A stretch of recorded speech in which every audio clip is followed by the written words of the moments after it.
What's in this field over here? We got those 2 acres in flowers, and then the rest of the 11 acres is for sheep. Wow, they are gorgeous. You're beautiful. This is our ram. Wow. His name's Drake. Drake, because he's so handsome. Ew, everybody's so friendly. It makes me feel guilty about eating lamb for lunch. Not really. Oh! Oh! I think they know what's for lunch. No, I think that they heard you being like, I'll eat you anyway, and they're like, we'll eat you. I know. Oh my God. Shit's going crazy. It started to tickle and then I got scared. I think we should go cook now. I'm Julia Ziegler-Haynes and you're watching The Dinner Bell.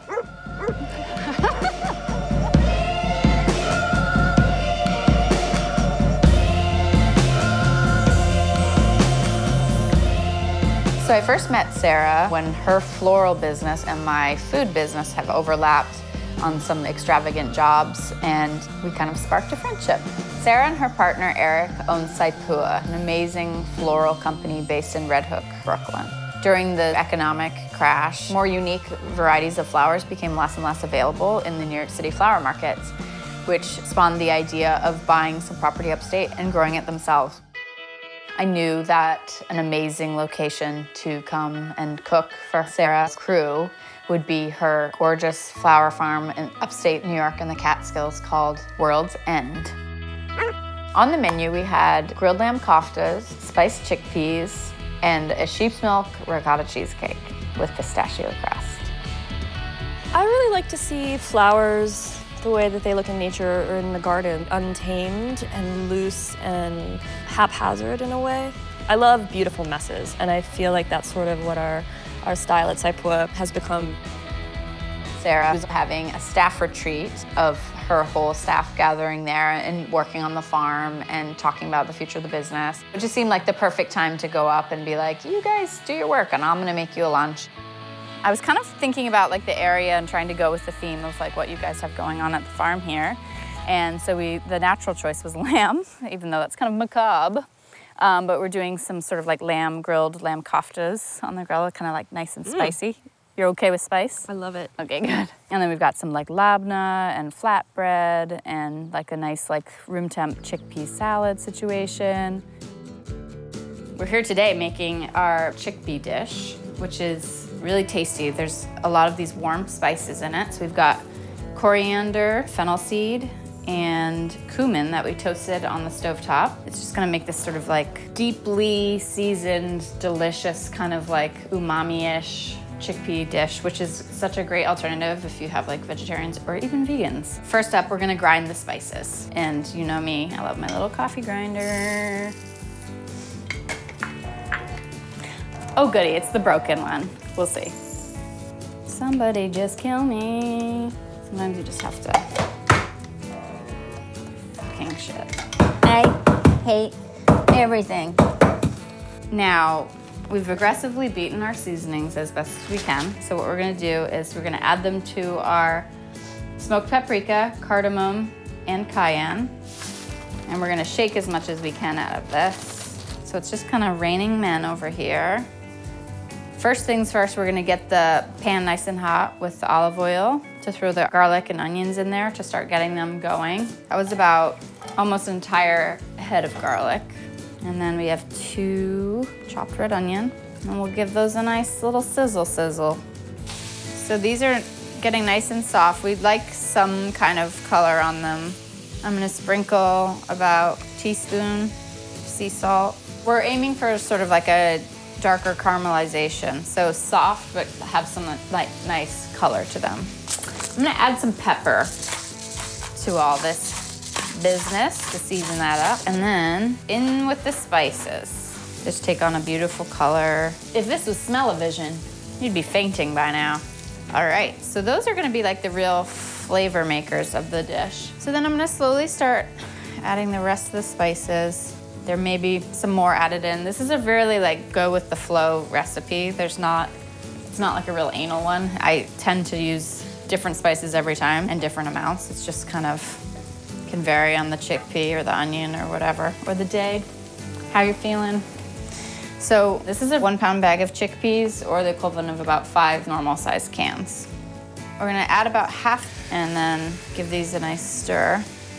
Shake a few more. Sprinkle in a little chili flake, smoked paprika, sprinkle of cardamom.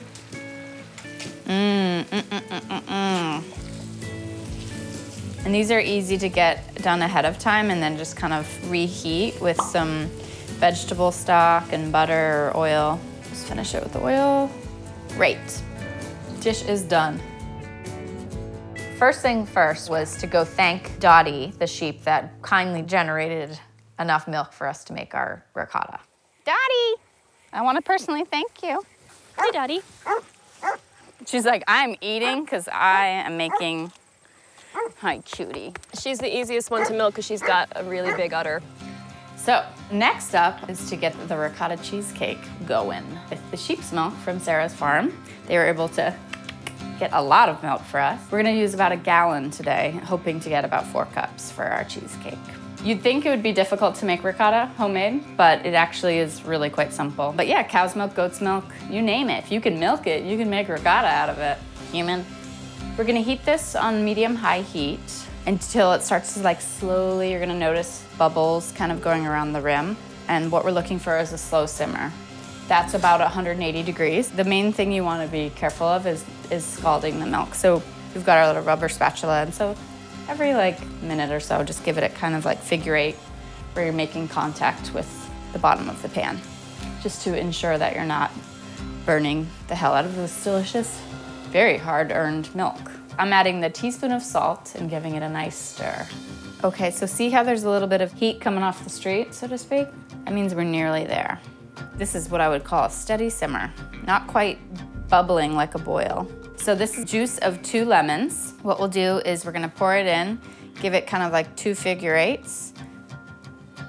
It's gonna work our little chemistry magic. Turn it off from the heat.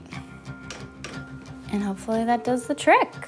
So that rested for 1 minute, so I'm gonna do another figure 8 here. And you can see little curds are starting to come to the surface, which is like Christmas morning. And then we're gonna let it rest for 10 minutes. So it may look like nothing right now, but shit's about to go down. I'm gonna take my cheesecloth and place it over our colander, which is on top of a mixing bowl, and start to pour. This will drain for about 2 hours or so. So in the meantime, I'll get started on some other prep. See the curds? How exciting. The next thing on the agenda was to do the whole tour of the farm and see the flower garden. It's like the small victories. So when I buy sweet peas at the flower market, this is what I get, like this piece. Yeah. Never like the whole vine. Right. So the beauty of like growing them yourself is that you can cut it the way you want it, you know? And so that's been game-changing for me in terms of as a designer, to just be able to have control from that. So how did this all come about for you? Like, you grew up in the suburbs, like collecting absolute ads as a teenager, like not cool. I didn't have any gardening experience or any exposure to flowers. Eric got me a bouquet of black dahlias for my 25th birthday, and it just kind of opened my eyes to like how special flowers can make people feel. I never felt like I did when he gave me this bouquet. I felt like a princess. And I was like, I want to feel that way every day. So I started going and buying flowers from the shop where he had gotten them, and kind of just became #obsessed. Don't put that on. But you know, it's funny like how you end up doing whatever you do in life. It's just sort of a series of events that leads you in one direction or another. And for whatever reason, because of my ability to curate absolute ads on my wall, I happen to be good at arranging things, you know? Collecting things. I think someone's trying to get a sponsorship. Watching her go through her inventory, you could just see the little artistic wheels turning. So since the farm doesn't really have its own kitchen, it's sort of bare bones over there, we really were forced to think about like what would make for good picnic food. So with that in mind, making the lamb koftas ahead of time was kind of perfect because it can sit in its own flavors and spices, etc. So we've got 4 pounds of this beautifully marbled, delicious looking lamb. I took 1 medium to large Spanish onion and I just quartered it into little chunks here. So parsley, this is like 2 good sized bunches. I start with maybe half of that amount and just get it slightly pulsed. And with the mint, Mint has a pretty strong flavor, so we're not gonna use nearly as much mint as we did parsley. This is just to give it kind of like a little bite, so you don't taste it in every bite, and it's not like a, like mint ice cream flavor, you know? And then same with the dill. That's just gonna give that meat, like, each bite is gonna be like, ooh, what's that? Gorgeous. Just gonna see how beautifully that minced everything up. It's so perfect. Smells amazing. Into the lamb. Into our spice grinder, our like premium blend, we're gonna do our hilarious, partially crushed, angrily crushed, cumin, coriander, and fennel seed. We're gonna do 3 tablespoons. I like to sift mine because there's nothing like less sexy than like biting into something and being like, I'm like a coriander seed. So I just sift, sift, sift. Our other spices, 2 teaspoons of cinnamon, 1.5 teaspoons of smoked paprika. We have 1/2 teaspoon of cayenne, 1/2 teaspoon of chili flake, about 2.5 teaspoons of salt. And we're gonna mix this baddie up. I'm gonna start microplaning some garlic. That gives it an amazing garlicky taste all throughout.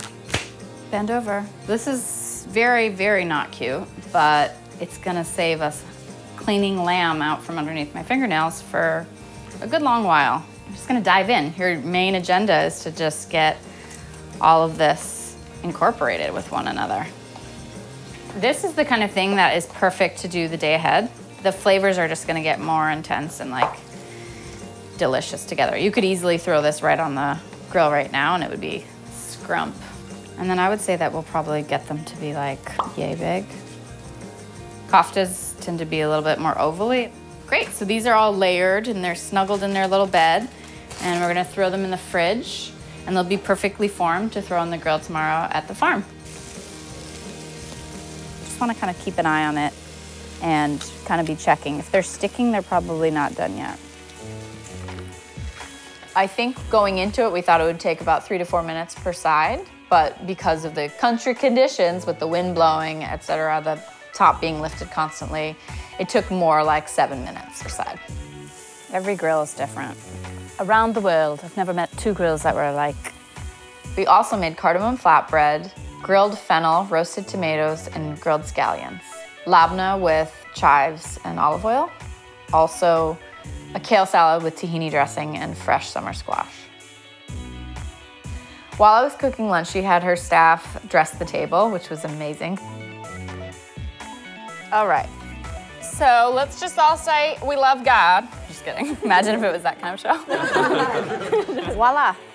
Yum, thank you. Thank you, thank you. We sat there with the barn doors open and just the breeze and the sun and the pond, and it was like, I could die now. My main agenda is everybody has to have their mouths like dripping with grease or I haven't done my job right. Post making the homemade ricotta, the first step of the cake is to make a pistachio crust. We're just gonna pop that in the food processor. Okay. Yeah, this is a nice fine meal. So we have about 2.5 cups of this raw pistachio. We have a 10-inch pan. Got a 1/2 cup of flour, 3 tablespoons of brown sugar, and we've got about 3 tablespoons of softened butter, pinch of sea salt, etc. Here we go, now we're gonna give it a blend. And see how it's kind of sticking together? That's a good sign. Almost like a cookie dough or something. It's really not wet at all. It's just holding together when you pinch it. Distributing, distributing. It does squish quite a bit when you pat it down. So we're gonna toss this into a 375-degree oven for about 9 minutes. So now it's time to make the body of the cheesecake. So we have our 4 cups fresh ricotta. So we're gonna put the 8 egg yolks in, 1/2 cup of sugar, and we're gonna give that a nice beating, probably about 3 minutes or so. You want it to get that really nice, like light color. Okay, that looks beautiful. That's like such an incredible color. Into this, the 1/4 cup of honey. We've got the zest of 2 lemons, as well as the zest of an orange to sort of give it that rounded out citrus taste. Salt. I'm gonna give it a quick pulse and then I'll add the ricotta. And there's no real classy way of doing this, so I'm just gonna start. It's had some nice time to soak, but you see these like beautiful curds.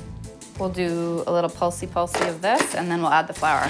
And this is just gonna help get out any lumps and make it like really nice. I'm gonna add a splash of cream. Great, so this is what we're looking at. Nice and creamy, it's pretty thick consistency.